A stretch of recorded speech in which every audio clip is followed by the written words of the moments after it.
Орой амралтаа ая тухтан өнгөрүүлж байгаа үзэгчдээ Оргил цаг мэдээллийн хөтөлбөрийн 21 цагийн мэдээ эхэлж байна.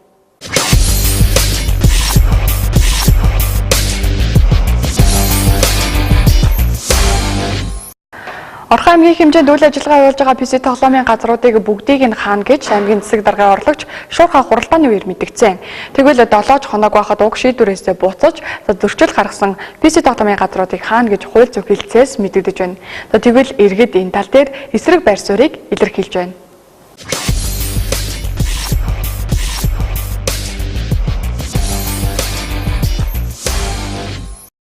Засаг дарга өнөөдөр үүрэг өгсөн. PC тоглоом ажилуулдаг анхны аймаг болъё. Тэр 11 тоглоомын газар бүгдийг хаа. 11 бизнес эрхлэгчдийн эрх ашигтыг төндөгжиж болно. Гэтэл Эрдэнэтийн хэдэн мянган хүүхдийн эрх ашиг бас давхар зөрчигдөж, донтолтонд орж дэлгэцийн хамааралтай муу зуршилтай болж галзуу гэвлэг рүү очихгүй байх хэрэгтэй шүү дээ. Орон нутгаас анх удаа Орхон аймаг PC тоглоомын газаргүй аймаг болно гэж аймгийн засаг даргын орлогч зарлаад удааг байна. Гэтэл 7 хоноогүй тэд иргэдийн эсэргүүцэлтэд тулсан уу, захим тоглоомын газрын эзэдийн нөлөөлөлд автсан уу, өгсөн мэдээлэлээ өөрчилж эхэлсэн. Тодорхойд бол бүгдийг нь биш, зөвхөн зөрчилтэй аж ахуйн нэгж үйл ажиллагааг цуцлахааруулж. За Орхон аймагт нийтдээ одоо 17 PC тоглоомын газар үйл ажиллагаа явуулж байна. За бүх тоглоомын газруудыг хаана гэсэн ийм мэдээлэл бол ташаа мэдээлэл гэдгийг аль биесээр мэдэгдэе. За энэ дээр бол засаг даргын захирамжаар байгуулагдсан ажлын хэсэг ажиллаж байгаа. За ажлын хэсэг бол өнгөрсөн 11 сарын 11-нд бүх үйл ажиллагаа явуулж байгаа 17 газраар хэн шалгалтыг зохион байгуулсан. Яг PC тоглоомын газар тавигдах стандарт шаардлагуудыг бол үйл ажиллагаа шаардлагуудыг тодорхой зааж өгсөн байгаа. За энэнийхэн дагуу өдөртөмж боловсруулж явсан байгаа. За 17 газраар яваад 16 газраар нь бол явсан. Нэг тоглоомын газар нь бол үйл ажиллагаа явуулахгүй зогссон байна. За яг шалгалтын дүнд бол яг одоо стандарт шаардлага хангаагүй зөрчилтэй байгаа 6 газар бол илэрсэн. За энэ дээр бол энэ 6 газрыг нь эрх олгосон, тусгай зөвшөөрөл олгосон харилцаа болгоны зохицуулах оронд нь хаах самлыг бол хүргүүлсэн байна. Аймгийн засаг даргын захирамжаар байгуулагдсан ажлын хэсэг Орхон аймагт үйл ажиллагаа явуулдаг 16 захим тоглоомын газарт шалгалт хийжээ. Эдгээр газруудад янз бүрийн зөрчил дутагдал илэрсэн аж тодорхойлбол иргэдээс хамгийн их санал ирдэг бага насны хүүхдийг 5,000 төгрөгөөр хоногоор тоглуулдаг 6 захим тоглоомын газрын үйл ажиллагааг зогсоох хүсэлтэд харилцаа холбооны зохицуулах ороонд өгсөн байна. Мөн 11 PC тоглоомын газарт 14 хоногийн хугацаатай албан даалгавар шаардлагыг хүргүүлсэн байна. Шаардлагын дагуу зөрчил дутагдлаа арилгаагүй тохиолдолд мөн үйл ажиллагааг нь зогсоохож харин үүнд иргэд эсрэг байр суурийг илэрхийлж байсан юм. За өөрөөр хэлбэл бүх захим тоглоомын газрыг хаахан зөв гэсэн саналтай байгаа юм. Энэ чи одоо буруу шүү дээ. Угаасаа. Тэгсэн зэрэг одоо айл болгол компьютертэй байгаа шүү дээ. Тэр бацгаа одоо ухаалаг гар усгацсан. Заавал PC тоглоомын газар байх шаардлагагүй гэж боддог шүү дээ. Одоо хүүхдүүд чинь тэнд очиод өдөр шөнөгүй тэгээс үлд нь одоо нэг хүүхдийн эрүүл мэндээр хохироод хэцүү шүү дээ. Энэ бол байж болохгүй л гэж би боддог шүү дээ. Тодорхой хэмжээнд байгаад нэг их хэмжээгээр байхгүй байсан дээ. Хаалгач шүү дээ. Ер нь ингээ хүүхдүүдийг хараад байхад PC тоглоомд орон татдаг хандлага зүгээр яг иргэдэд ажиглагддаг уу? Ажилтдаг баха. Чинь нэг жоох хүүхд байхгүй болохоор санагдахгүй шүү дээ. Ер нь их уруу татдаг юм байд шүү дээ. Харж яхад ингээл зурагч мөртөөр энэ тентхийн юуг харж яхад бол ер нь их л уран татдаг юм байл. Ингээл нөгөө жоохон хүүхдүүд чи би нэг уран татаад тий. Тэгэл би нэг уран татчих тэр юмд их орд юм шиг лээ. Тэгэл өдөр шөнөгүй тэнд хонон өнжин тоглоод гिचүүл харагдсан юм л шүү дээ. Ер нь хаасан нь зөв гэж боддог. Хаасан зөв. Тэгээ тэсээ зэрэг гар утсаа нэг айл болгон компьютертэй хүн болгон гар утас ухаалаг гар утас барьж заавал тэнд очиж тоглох шаардлага байхгүй шүү дээ тий. Гэртээ одоо их хэцээхэнд иргэд одоо цаг минуттай хугацаатай ч гэдэг юм тий. Нэг хэсэг зур тоглоод ч гэдэг юм уу. Янз бүр дил болно шүү дээ. Заавал тэнд очиж одоо мөнгө хөрж эрүүл мэндээр хогж тэнд тоглох шаардлага байхгүй л гэж боддоо шүү дээ. Захин тоглоомын газруудад 2 м квадрат талбайд 1 компьютер байлгах, интернет захин тоглоомын үйлчилгээг тусад нь үйл ажиллагаа явуулах, эрүүл ахуй орчин нөхцөл нь стандартын шаардлага хангасан байх, цагдаагийн газартаа гэмтгэргээс урьдчилан сэргийлэх чиглэлээр хийсэн төлөвлөгөөтэй тэрийгэ байршуулсан байх зэрэг 12 шаардлагыг тавьдагч Орхон аймагт үйл ажиллагаа явуулж байгаа захин тоглоомын газрууд байгалийн гэрэл тусах нөхцөлийг хангаагүй, зориултын биецсэх өрөө байхгүй, нэг хүн дарагдах талбайн хэмжээ хангалтгүй, тамхины цэггүй, агарч улагт хангалтгүй өрөөнд үйлчлүүлэгчид нь тамхи татах зэрэг нийтлэг зөрчил илэрчээ. Аймгийн засаг даргын тамгын газрын хууль зүйн хэлцээний дарга зөрчил гаргаагүй захин тоглоомын газар байхгүй гэдгийг хэлж байсан. Тэгвэл заавал зөрчилтэй газруудыг ажилуулах хэрэг байна уу?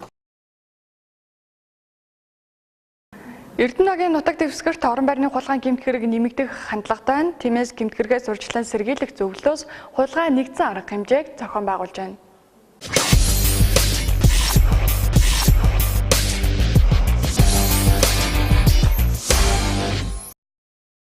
Эрдэнэгийн гэмт хэрэгээс урьдчилан сэргийлэх зөвлөлөөс хулгай нэгдсэн арга хэмжээг зохион байгуулж байна.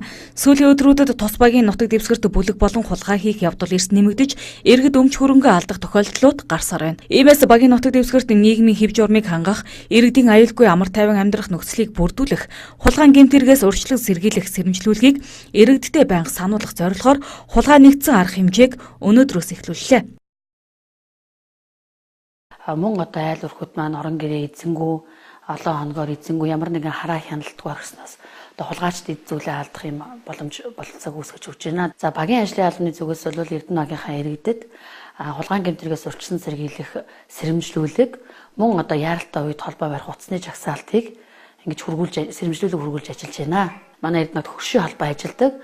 За хөршийн холбоо гудамжны ахлагч, эсгийн ахлагч нартай хамтын уялдаа холбоотойгоор олон хоног одоо орон гэрээ эзэнгүү орхиж айл өрхүүд маань одоо хөршийнхөө айл өрхөд мэдэгдэх, эсгийн ахлагчтай мэдэгдэх мөн одоо багийн ажлын албандаа ирж олон хоногоор эзэнгүү байх гэж байгаа гэдэг талаараа мэдээлэл өгч ажиллах ийм шаардлагатай байна да. Өнөөдөр багийн хэсгийн байцаагч багийн ажлын алба хэсгийн ахлагчид айл өрхүүдээр орж сэрэмжлүүлэг тараан болгоомж сэрэмжтэй байж хөршийн холбооны үйл ажиллагааг хэрэгжүүлэн ажиллахыг уриаллаа. Мөн цагдаагийн газрын эргүүлийн цагдаа нар хэсгийн байцаагч нар гудамж талбайд 24 цагаар ажиллаж байна. За Эрдэнэгийн нутаг дэвсгэр дээр бол хулгайн гэмтрэг, орон байрны хулгайн гэмтрэг ихсэж байгаатай холбогдуулан багийнхаа ажлын алба хэсгийн байцаагчийн миний зүгээс хулгайн гэмтрэгээс урьдчилан сэргийлэхээр эсгийн ахлагч нартай хамтран эргүүлийн цагдаа нартай хамтран одоо гудамж талбайгаар одоо эргүүлийн үйл ажиллагаа явуулж байна. Тэгээд иргэдтэй бол хулгайн гэмтрэгээс урьдчилан сэргийлэх талаар бол одоо өдрийн цагаар орон байраа бол эзэнтэй байлгах. Хоёрдугаарт одоо цонхоо бол иршаатгтай байлгах.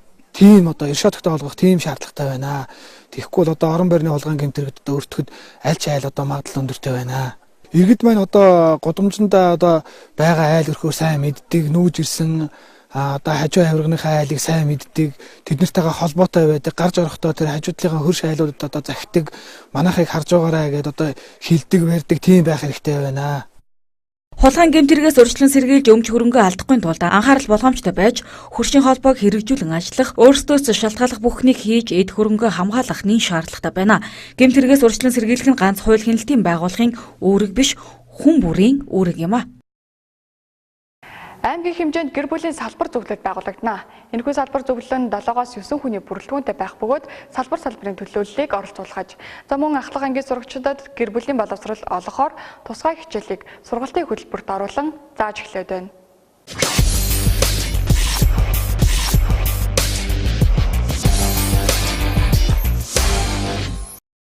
Орхон аймагт анх удаа гэр бүл хүүхдийн хүмүүжлийн анх дахь чартал сэдвт уулзалт зөвлөгөөнийг Орхон аймгийн гэр бүл хүүхэд залуучуудын газар, боловсрол соёл урлагийн газар, аймгийн засаг даргын тамгын газар хамтран зохион байгуулж байна. Орхон аймгийн үлгэр жишээ эцэг эхчүүдийг хамруулан зохион байгууллаа. За үүний хүрээнд Орхон аймагт эцэг эхийн салбар зөвлөлийг байгуулах гэж байна. Эцэг эхийн салбар зөвлөлийн гишүүд нь за нийгэмд үлгэр жишээ гэр бүл байгаас гадна за гишүүдээр нь дамжуулан иргэд бусад гэр бүл рүү чиглэл үйл ажиллагаа явуулах боломж нэгдэнэ гэж үзэж байна. За хуучин манай байгууллага бол ер нь одоо хүүхдийн байгууллага гэж явдаг байсан тийм ээ, хэлтсийн одоо зэрэгтэй Нотингоос эхлээд гэр бүл хүүхд залуучуудын хөгжлийн газар болсон. Тэгэхээр Орхон аймгийн 28,700 гаруй өрхийг хамарч ерөнхийдөө үйл ажиллагаа явуулах одоо ийм статустай одоо болсон. За Монгол улсын ерөнхий сайдын ивэр дараа Монгол улсын хэмжээнд одоо эцэгчүүдийн анхдугаар зөвлөгөө болсон. За энэ зөвлөгөөнд манай орон нутгаас одоо нийтдээ нэг 17 хүн оролцсон юм байна. За энэ зөвлөгөөний одоо дараа бүх одоо аймагуудад аймгийн хэмжээний эцэгчүүдийн зөвлөгөөнийг зохион байгуулахаар ингэ шийдвэрлсэн. За тэр утгаараа манайх одоо аймгийн хэмжээний үндэсний эцгийн зөвлөгөөнийг зохион байгуулж байна. За энэ зөвлөгөөнийг гэр бүл хөгжил залуучдын хөгжлийн газраас санаачлаад боловсрол соёл урлагийн газар, дэлхийн зүйн олон улсын байгууллага, гал голомт хөтөлбөрийн Орхон аймгийн салбар хүрээ хамтраад бид нар энэ ажлуудыг хийж байна. Сургууль бол хүүхдийн 2 дахь гэр. Орон нутгаас манай аймагт анхудаа өсвөр насныхан буюу 12 дугаар ангийн сурагчдад гэр бүлийн боловсрол олгохоор төлөвлөсөн. Энэ сургалтыг ерөнхий боловсролын сургуулийн хичээлийн хөтөлбөрт оруулан суур боловсрол болгоо олгох гэж байна. Энэ ажлыг дэлхийн зүйн олон улсын байгууллага, насан туршийн боловсролын төв, аймгийн засаг даргын тамгын газрын нийгмийн бодлогын хилтэс хамтран хэрэгжүүлэхээр эхлүүлсэн. Эхний ээлжинд сургууль тус бүр дээр 2 багш энэ сургалтыг явуулах чиглэлээр сургалтанд хамрагдан мэдээлэл авсан. 7 хоногт тусгай хөтөлбөр гарган анхаар шатны сургалтыг ахлах ангийн сурагчдад орж дууссан бөгөөд дараагийн шатны сургалт мэдээллийг авах багш нарыг бэлдэж байгаа гэжээ.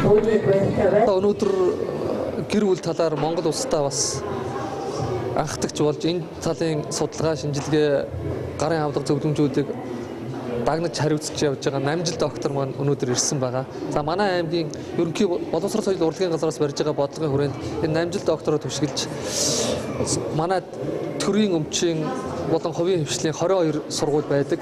22 сургуулиас 2 төлөөлөгч, нэг нь нийгмийн ажилтан, нэг нь эцэгч ч юм уу ийм байдлаар зохицуулаад энэ амжилт доктортой хамтарч гэр бүлийн ийм боловсрол чиглэлээр 7 хоногт нэг удаагийн хичээл орохоор анхны 1-р шатны сургалтаа явуулаад ерөнхий боловсролын сургуулиудаар туршсан тэр маань амжилттай болсон. Боловсролын чиглэлээр энэхүү ажил хийгдэж байгаа бол эцэгчүүдэд хүүхдийн хүмүүжилд хамгийн анхан шатанд нөлөөлөх гэр бүлийн орчин гэдгийг таниулан хүүхдийг цахим орчноос хэрхэн хараад бос болгох, боловсрол хөгжилд ямар байдлаар оролцох, эрүүл мэндийг хэрхэн хамгаалах, гэмт гэргээс урьдчилан сэргийлэх чиглэлээр хилцүүлэх тус бүр хийгдсэн юм а. Мөн эцэгчүүдээс гарсан санал санаачлагыг хүүхэд гэр бүл залуучуудын хөгжлийн газрын үйл ажиллагаанд тусгана гэдгийг хэлж байна. Өөр сэтгэл минь таныхаа чиг хоромж ортаагүй. 26 дахь удаагийн насанд хүрэгчдийн улсын аврах шалгаруулах усан сэлтийн тэмцээн Орхон аймагт эхлэж байна. Энэхүү тэмцээнд 11 байгууллагын 60 гаруй тамирчид оролцож байна. За мөн энэхүү тэмцээнд амжилттай оролцсон тамирчид Pinner Point буюу дэлхийн аврах шалгаруулах тэмцээнд оролцох хэрэгтэй болох юм.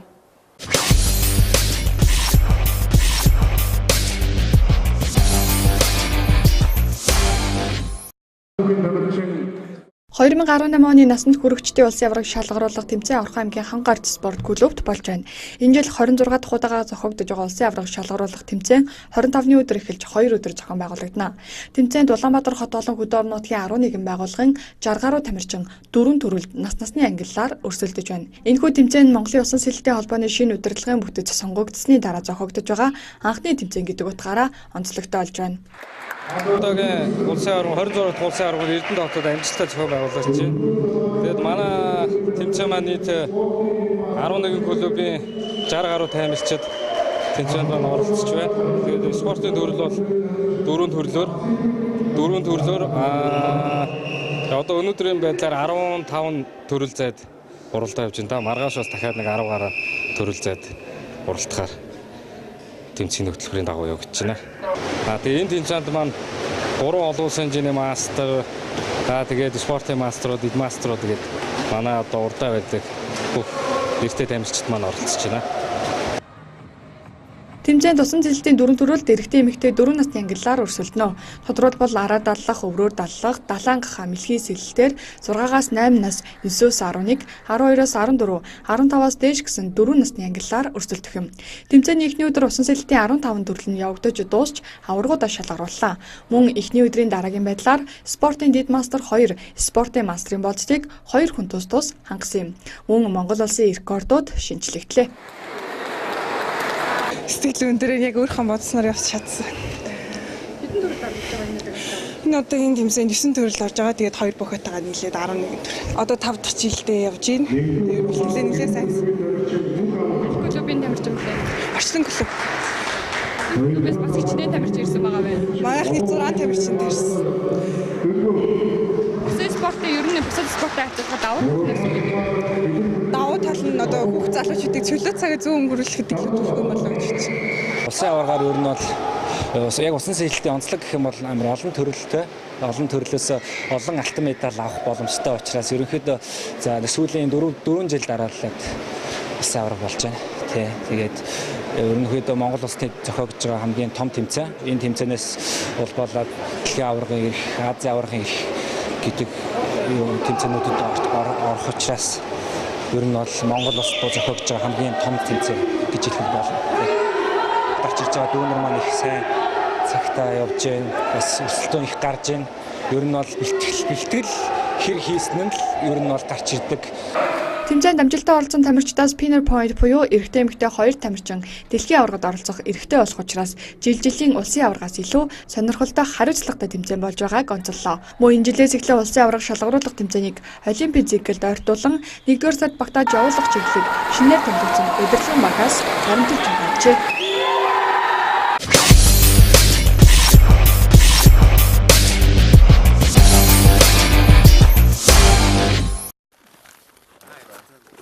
Баянболог багийн хөгжил төрийн бас байгууллага санаачлан Орхон аймгийн хэмжээнд олон удаагийн сайн үлсийн аянг зохион байгуулж төрийн болон хувийн хвшлийн сайн санаатай хүмүүстэй хамтран ажиллаж ирсэн.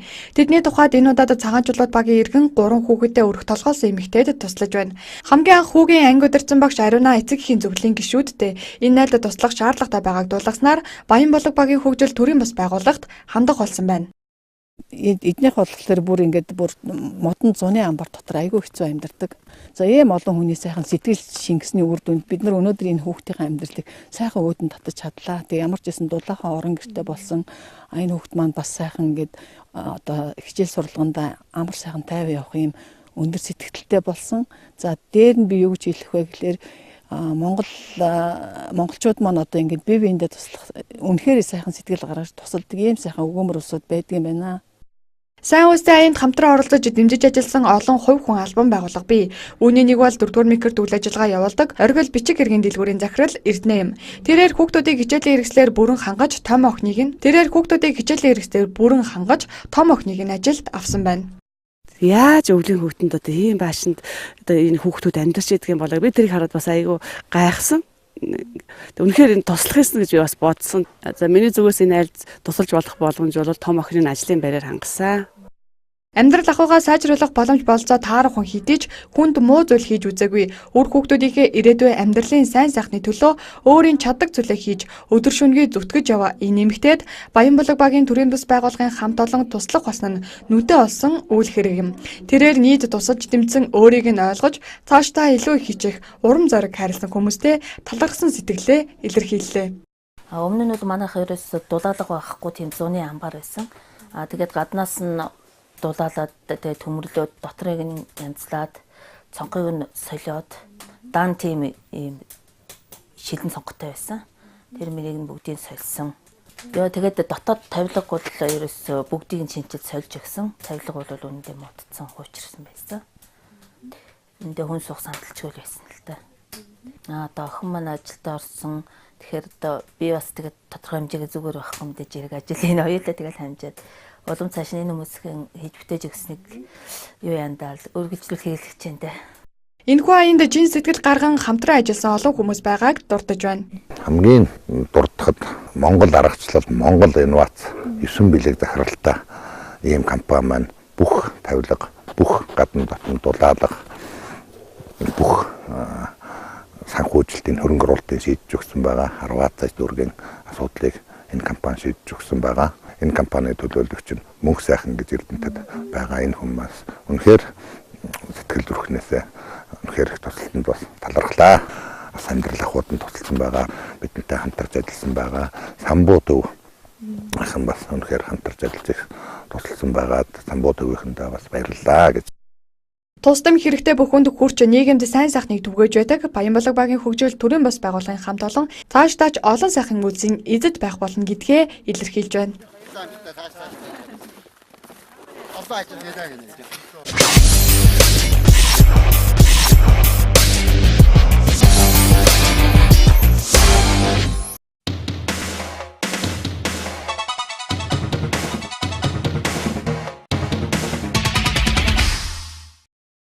Ээжүүдийн 50,000 төгрөгийн цалин орж эхэлсэн гэв.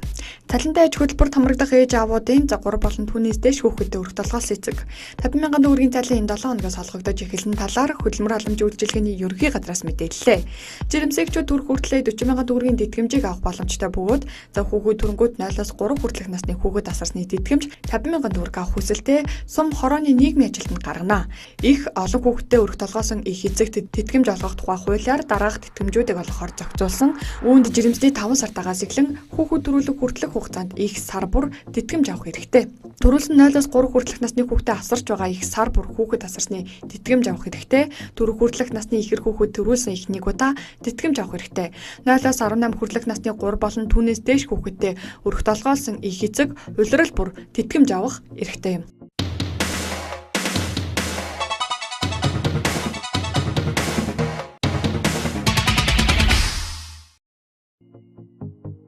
Франц улс 2021 оноос эхлэн нүүрс шатаадаггүй орон болно. Францын ерөнхийлөгч Эммануэль Макрон 2021 онд өөрийн улсын бүх нүүрсээр ажилладаг цахилгаан станцуудаа хаана гэж амлалаа. Швейцарын Давост болж байгаа дэлхийн эдийн засгийн чуулган дээр тэр хэлэхдээ бид Франц улсыг цагуурийн өөрчлөлтөд хийх тэмцлийн үлгэр жишээ болгохоор шийдсэн гэж хэлжээ. Макроны амлалт түүний өмнөх ерөнхийлөгч Франсуа Олландын амласан хугацааг улам ойртуулж байгаа юм. Олланд өмнө нь 2023 онд нүүрснээс татгалзана гэж мэдэгдэж байжээ. Франц улсын эрчим хүчний үйлдвэрлэлийн 1% нь нүүрсээр ажилладаг цахилгаан станцуудын байдаг. Тиймээс тэдний хувьд төдийлөн хүндрэлтэй шийдвэр биш гэж үзэж болох юм. Харин Америкийн нэгдсэн улсын засаг захиргаа Макроны бодлогын эсрэг алхам хийж байгаа. Дональд Трамп сонгуулийн амлалтандаа тус улсын нүүрсний салбарыг эсрэгээ илэрхийлж Барак Обамагийн байгаль орчныг хамгаалах гол шийдвэрүүдийг цуцалсан юм. Тэр бас Америкийн нэгдсэн улсыг Парисын цагуурийн хилцээрээс гаргаж дэлхийд ганцаардуулаад байна. Энэ боломжийг ашиглан Франц улс байгаль орчныг хамгаалах чиглэлд дэлхийг тэргүүлэх зорилт тавьж байна.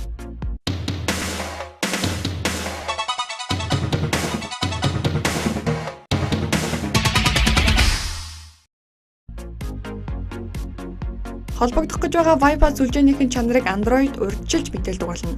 Android үйлдвэрлэлийн системийн Oreo хувилбарт нэгэн шинэ боломж нэгджээ. Сүүлийн 8.1 хувилбарын шинжилэл нь ойролцоох Wi-Fi сүлжээний хурд ямар түвшинд байгааг холбогдохоос өмнө мэдээлдэг болсныг Google өчигдөр зарласан байна. Өөрөөр хэлбэл чанар муутай Wi-Fi сүлжээнд холбогдох гэж хүчин чармаалт гаргахаас өмнө зөв шийдвэр гаргадаг болсон гэсэн үг. Шинээр илэрсэн Wi-Fi сүлжээнүүдийг харуулгахдаа хурдны чанарыг нь very fast, fast, og, slow гэсэн дөрвөн үзүүлэлтээр үнэлж мэдээлэх юм. Very fast үнэлгээ нь өндөр чанартай видео үзэх хэмжээнийх бол fast нь ихэнх видеог үзэхэд хангалттай гэсэн утгатай гэж Google тайлбарлажээ. OK түвшин веб үзэх, social медиад нэвтрэх, дуу хөгжмийн стрим сонсоход хангалттай. Харин slow төлөвтэй бол холбогдох гэж цаг алдаад хэрэггүй гэсэн үг юм байна.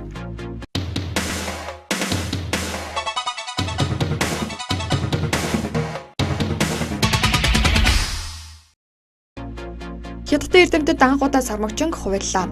Урт сүлд макака сармагчин 2 хувилж чадсанаа Хятадын эрдэмтэд өчигдөр анхудаа дэлхийд зарлжээ. Зон хуа гэсэн нэртэй сармагчингийн моншнууд 6-8 сарын өмнө тусдаа төрсөн байна. Тэднийг Шанхай дахь Хятадын нейрологийн шинжилгээ ухааны хүрээлэнд somatic cell nuclear transfer аргаар анхудаа гаргавчээ. Энэ аргыг 20 орчим жилийн өмнө анх ашиглаж Долли хэмээх хоны хувилж байсан юм. Хоёр моншны нэрийг холбуул Зонхуа буюу Хятад үндэстэн гэсэн нэрийг бүтээж байгааг нь ингэснээр лабораторийн нөхцөл генетикийн хувьд яг ижил сармагчингийн сүрэг гаргавч болохоор болж байна. Эрдэмтэд хувилсан амьтад дээр илүү үр дүнтэй бодит түвшинтэй судалгаа хийх боломжтой болно.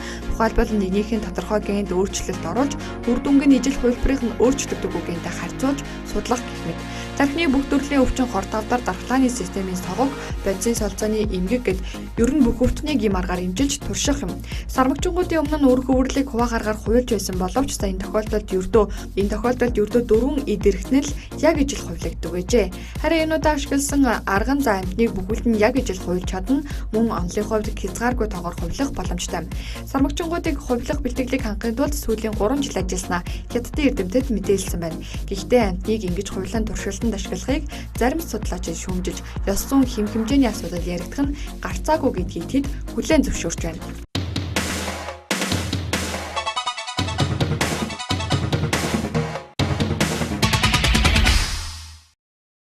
Чухлыг шударгаар шуурхаг хүргэнүүрээтэй оргил цаг мэдээллийн хөтөлбөрийн 21 цагийн мэдээ өндөрлөж байна.